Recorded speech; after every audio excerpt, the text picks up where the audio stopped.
Welcome to another broadcast. I'm Brother Malcolm, self-help, spiritual freedom philosopher, dealing with Enlightenism as a power source that leads to the consciousness of truth within. This book that I am holding in my hand is titled Enlightenism. Enlightenism is a philosophy. It's not just a word. You hear me talk about the power within. You've heard me talk recently about God within, and many people were wondering why. Because it seems people thought that Enlightenism was separation from the greater power of God. Separation from the greater power must come from the individual, separating him or herself from the power source within and choosing another power source on the outside, in the external world. I am going to read a brief excerpt from this book on visualization and imagination. The desire to change your life is the first freedom in the Enlightenism formula.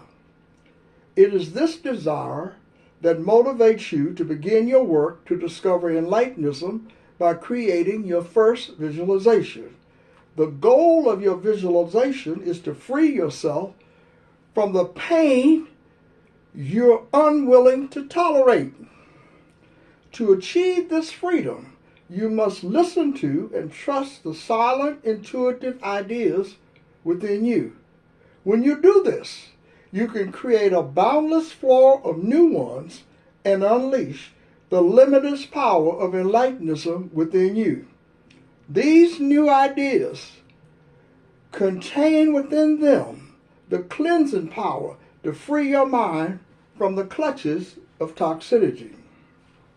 One of the primary misrepresentations about how to change your life is believing that it takes too long and you don't have enough time and power.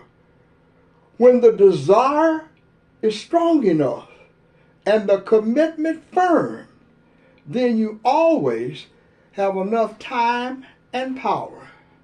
End of the quotation. That's from the book Enlightenism. Why am I sharing this book with you today? Because it's of great benefit and value to me.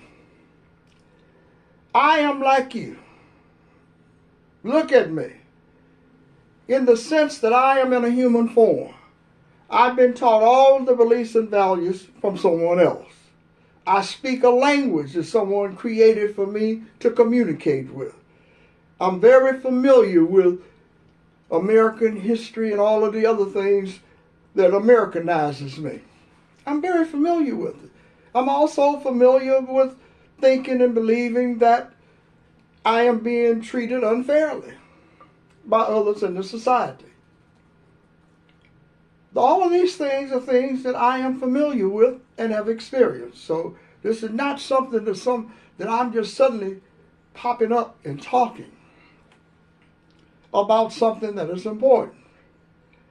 I'm saying to all of you today that if you feel a lot of pain and suffering and you recognize it, turn to yourself.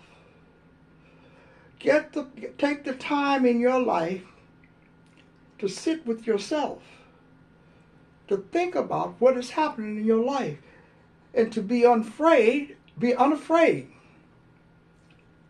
to look at yourself. Many of us are afraid. I know initially I was. So let's just cut right through it. I was never responsible for anything that happened in my life. In any romantic relationship I had, it was always the woman's fault. Always her fault. And if she hadn't been acting this way, I wouldn't have been acting the way I would have been unhappy. So in order to get my happiness, I got to go find another woman that's going to be different than the one that I had. Now guess who is trying to find another woman? The one that has the problem. But I eliminated myself from the problem. It was easy. You just say it's her fault. Terrible person. And we do this all the time. All the time. But when you reach a point of introspection where you get tired of playing with yourself, then you begin to look at yourself and say, what did I contribute to the unhappiness in my relationship? What was my involvement in the destruction of the relationship? What is my involvement in the society today based upon what I may think of the way people are treating me? How am I involved in this process? Well, I'm involved in the process because I wanted a relationship in society. I wanted everything it had to offer. Just like in a romantic relationship with a woman. You want everything the woman has to offer. That's why you're in the relationship. And when it goes sour, you want to get out of it and blame somebody else. But you're a participant. Where did your education come from?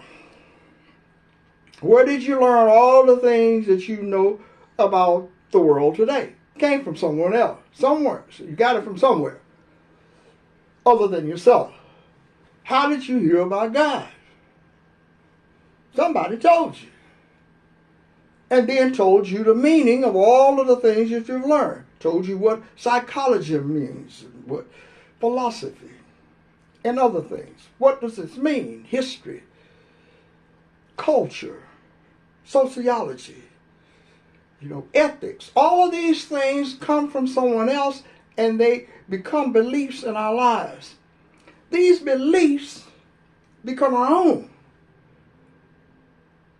But we forget where they came from.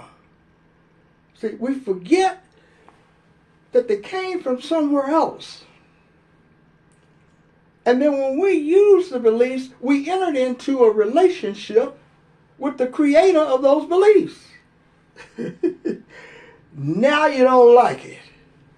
So when we don't like the relationship, because we're feeling victimized, powerless. Let's just say the words. Victimized and powerless. That's what I thought. Then you begin to look for options. See, think about it, what I said earlier about a romantic relationship. You have a romantic relationship with the person, the woman that you have in your life, and you love the woman and she loves you. And you have a harmonious relationship because of the similarities in your beliefs. But then when one, particularly you in this case, when you become dissatisfied with the relationship, you begin to look at her as the culprit. But then when you decide to change the relationship, you don't look at yourself. You seek something better outside. Another woman. Look different, thinks different, act different.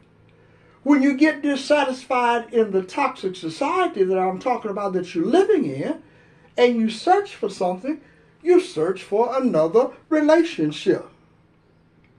You go from one job to the next, one religion to the next. And never work on yourself. Trying to run away.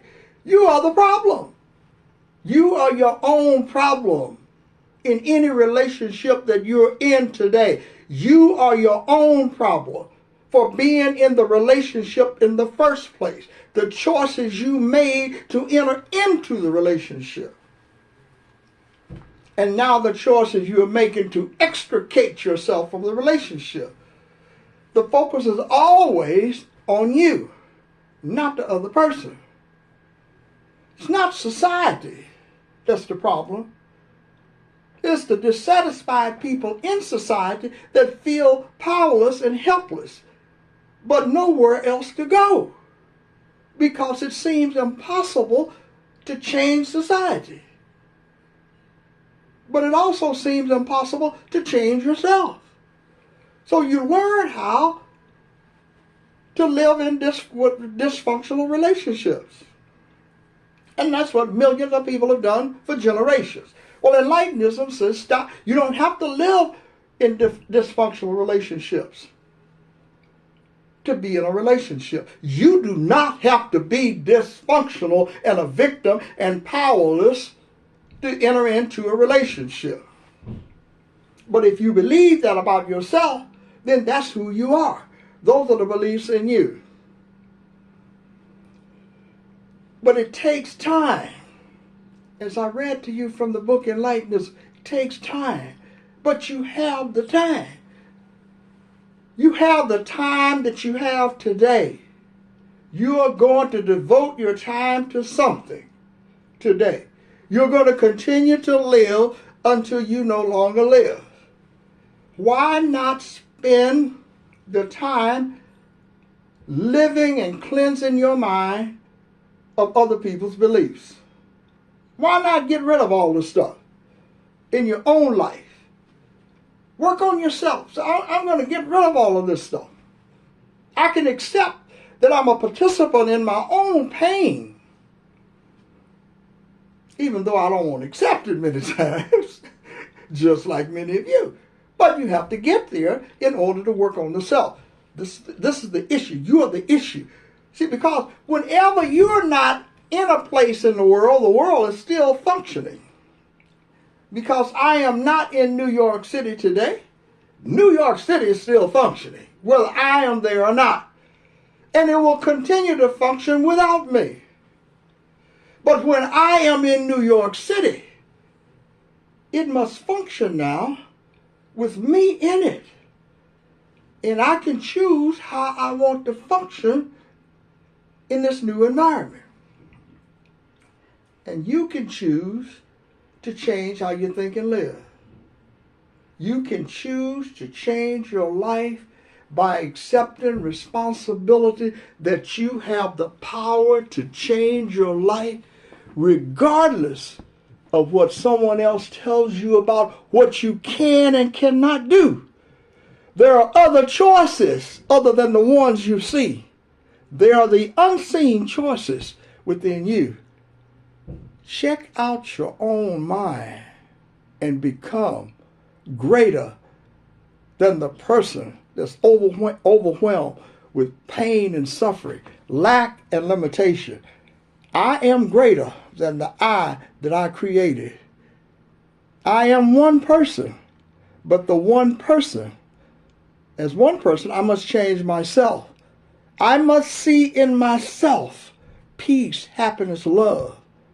And then I will see it with everyone that I interact with, whether they like or dislike me. I cannot allow myself to be devalued by another person's beliefs about who they believe that I am, because I am always the greater power in my own life. Have a great day, folks. Check back with me later.